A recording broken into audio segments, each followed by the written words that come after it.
Hello everyone, this is again Dr. Jay Mehta here from Mumbai, and in this video we are going to try and touch upon the treatment options which are available for oligospermia.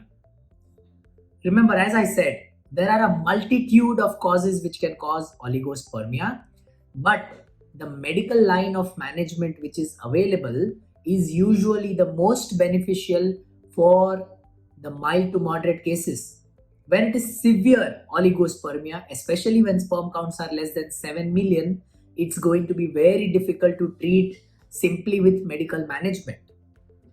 Oligospermia is also a condition which has multitude of causes, as I have already explained, and because of this a multitude of treatment options might work, especially for mild to moderate cases of oligospermia. One of the most important things when we treat a patient with male infertility is to counsel the patient very correctly so that the acceptance becomes easy. Remember, for any male patient, okay, it's sort of a dent on the ego, all right, when he comes to know that the sperm count is not up to the mark. It's something which is very difficult to accept. We've seen that in our common practice. If we try and list out the possible treatment options for oligospermia, especially moderate and mild oligospermia, one of the most important things which we recommend, irrespective of the treatment, is to do lifestyle changes. Okay, it's ideal to go off smoking and off drinking. It's ideal to lose some weight, especially if you are obese, and those are things which definitely help. Along with this, it's also always good to go on a good diet. So when I say go on a good diet, it should be diet which has a lot of natural antioxidants. Our Indian households have a lot of these products just available in your kitchen. If you just go to your routine kitchen, you will find 5 items which are excellent, which have wonderful quantity of antioxidants which can be consumed, and it might benefit you, especially when you are having mild oligospermia. The other thing which I want to state and which could be important is that whenever you are prescribed a medical management for moderate cases or mild cases of oligospermia, remember the medical therapy is usually given for at least 3 months. The reason why I am stating 3 months is because that's the normal sperm cycle. It takes approximately 65 to 70 days for a sperm which is produced in the testis to then come out through the seminal fluid. Okay, so if in case you want to see a desirous effect of the therapy which you have taken, the minimum time interval for consuming the therapy should at least be 3 months. Now remember, quite a lot of times, a lot of males are prescribed antioxidants in varying combinations.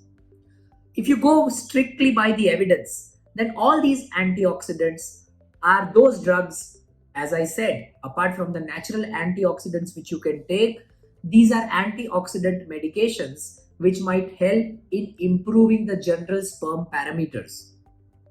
Do they help in becoming pregnant or no?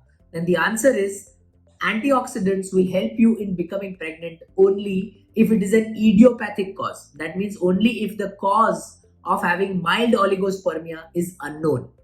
So do we need to give antioxidants to all patients? The answer to that at a super specialty level is no.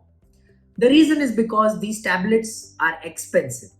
Okay, and if we are sure that the tablets are not going to benefit a male patient, we do not see a point in prescribing and routinely giving these tablets to all patients who are with mild to moderate or severe oligospermia. A variety of other combinations, especially hormonal combinations, typically in the form of combinations of letrozole, which is an aromatase inhibitor, along with testosterone, oral testosterone combinations which are available, and when they are prescribed for approximately 3 to 4 months, they do give a good outcome and a good benefit in broadly improving the sperm parameters. Do you think that these combinations, be it antioxidants or be these hormonal combinations, do they work in all patients? So the answer to that is virtually no. Quite a lot of times, it's seen that only approximately 20 to 25% of the male partners who are given these combinations may benefit out of it and may be able to bear a child. Remember, in these situations, especially in cases of mild oligospermia, where the sperm count is between 10 to 15 million, alternative therapies like Ayurvedic medications, homeopathic medications might be beneficial because they have an overall effect on the homeostasis of the body. As I said, lifestyle is one of the most important causes for having mild oligospermia. At the same time, there should be a word of caution that when somebody is with severe oligospermia, when sperm count is less than 7 million, the treatment of choice is to go ahead with assisted reproduction.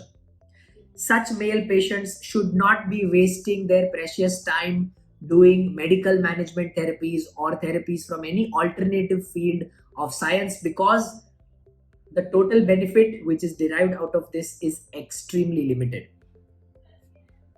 Male infertility and treatment of mild to moderate oligospermia is actually a vast topic, and you may have a lot of questions. Feel free to post them in our comment section. If there are specific questions, me or my team shall try to answer them as quickly as we can. Thank you so much.